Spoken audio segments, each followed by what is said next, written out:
తీస్తా, నాలో ఉన్న క్రియేటివిటీ మొత్తం బయటికి తీస్తా, నా తడాకా చూపిస్తా. స్టార్ట్ చేద్దాం. It's laughing time. ఏంద్ర బాబు మైక్ నా చేతిలో పెడితే బాగానే పోతుంది. నేను అసలు ఏం ప్రిపేర్ అవ్వలేదు స్పీచ్. మరి పీక నీకు వచ్చిందా ప్రిపేర్ అయ్యి రాకపోతే? నేను ఇప్పుడే ఈ మధ్యనే ఎర్న్ చేయడం మొదలు పెట్టాను, కొంచెమే.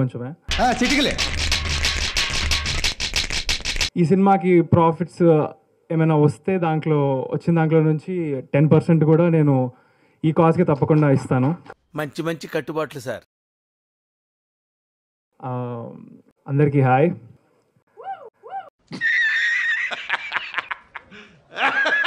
ప్లీజ్ వదిలే అబ్బాయి, ఎందుకు?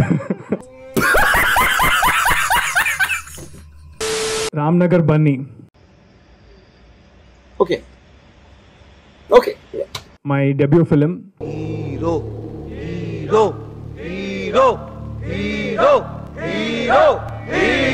Divija Prabhakar presence and producer Maleja Prabhakar and Prabhakar my family.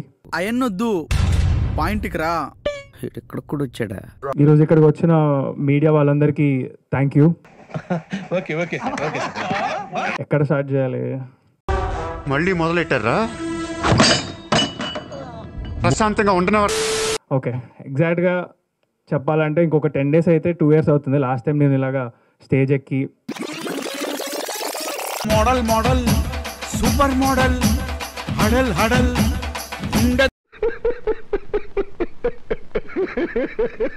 నా చేతిలో మైక్ పెట్టి రచ్చ అయిపోయింది. పెద్ద సంచలనం అయింది అప్పుడు. ఈసారి ఏమవుతుందో కొంచెం టెన్షన్ గానే ఉంది. అది నీ బిహేవియర్ మీద బేస్ అయి ఉంటుంది.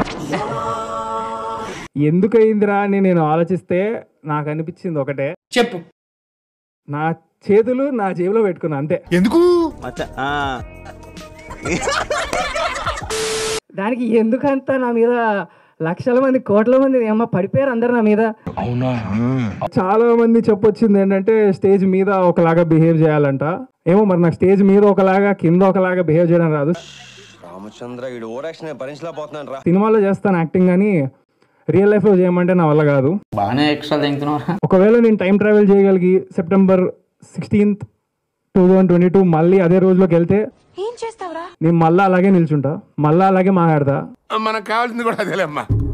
నాకు తెలిసినంత నేను ఏ తప్పు చేయలేదు, ఎవరిని డిస్రెస్పెక్ట్ చేయలేదు. మా డాడీ మాట్లాడుతున్నారు, నాకు ఫస్ట్ టైం స్టేజ్ ఎక్కడం, ముందు 30 కెమెరాల పైన ఉన్నాయి, స్టాండ్లు వేసుకొని, ఏం అర్థం కాలేదు నాకు. పెద్ద సమస్య వచ్చి పడిందే. ఇట్లా ఉన్నా అంతే, దానికి మించి ఏం లేదు అక్కడ. ఏదైనా తప్పు చేస్తుంటే అప్పుడు నన్ను అందరూ అంటున్నారంటే అప్పుడు 100% ఫీల్ అవుతా, కానీ ఏ తప్పు చేయలేదని నాకు తెలుసు కాబట్టి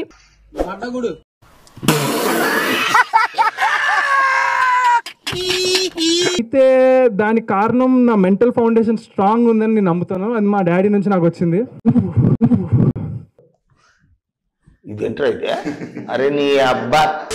ఇప్పుడు నేను డబ్బా కొట్టబోతున్నా మా నాన్న గురించి. అది మీరు డబ్బానా ఫ్యాక్స్ అనేది మీకు వదిలేస్తాను. ఇవే తగ్గించుకుంటే మంచిది. కానీ నా ఒపీనియన్లో ఎవరి ఫాదర్ అయినా సరే, ఏ కొడుకైనా గర్వపడాలి. మై డాడ్ బుల్లితెర megastar, small screen megastar. He's director, actor, producer. ఇది చొక్కా, ఇది నిక్కర్, ఇది స్లిప్పర్, ఇది తొక్క. 1000 ఎపిసోడ్లు నాట్ ఓన్లీ జస్ట్ సీరియల్లో యాక్టింగ్ చేసి ఇవి చేయడమే కాదు, హోస్ట్ కూడా చేశారు ఎన్నో షోస్. ఏం చేద్దామంటావు మరి? అండ్ ఉంటుంది రా భయ్ నాకు యాటిట్యూడ్. మా డాడీ అంత గొప్ప హీరో అయినప్పుడు. అండ్ అది నాకు ఇన్సల్టింగ్ గా మీరు అన్నారని అనుకుంటున్నారేమో, యాటిట్యూడ్ సార్ అని. నేను ఇట్స్ ప్రైడ్.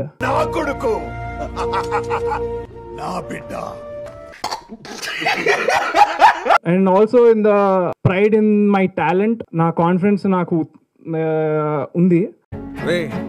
అండ్ ఎవరికైనా చూపించండి రా, వదిలేయకండి రా బాబు అని అలాగా కూర్చోబెట్టి చెప్పండి రా. అండ్ ఇప్పుడు ఈ సినిమా రామ్నగర్ బన్నీతో ఎంతమంది అయితే నెగిటివ్ గా అన్నారో వాళ్ళందరూ పాజిటివ్ అవుతారు అనుకుంటున్నాను. ఏంటి మమ్మీ ఎవడు? వందకి 100% అవ్వకపోయినా సరే ఒక 60% అయ్యారు అనుకుందాం. నాకు అర్థం కాలేదు సార్. నెక్స్ట్ సినిమాకి ఇంకొక 10%. సినిమాకి అందరిని మార్చేదాకా నేను వదలను. ఆడియన్స్ మీద రివెంజ్ అన్నమాట. నచ్చే పని చేస్తే నచ్చేస్తాము, నచ్చని పని చేస్తే తిడతారు. అంతేగా నాలాంటోడు గనక హిట్ కొట్టాడు అనుకో, ఈ జనరేషన్ మొత్తానికి ఒక పెద్ద ఎగ్జాంపుల్.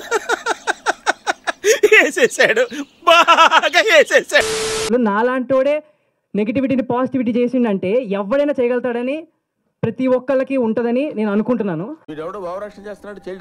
ఒకటే ఒక రిక్వెస్ట్ అందరికి, రేపు పొద్దున యాటిట్యూడ్ స్టార్ అని మీకు సినిమా స్టార్ట్ అయ్యే ముందు వస్తుంది. Every positive person out there, I want you to scream.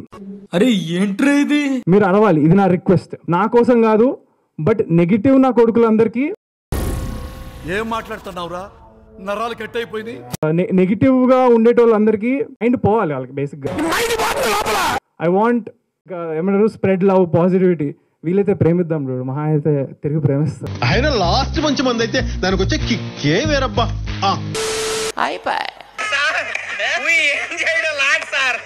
ఈ కార్యక్రమం ఇంతటితో సమాప్తం.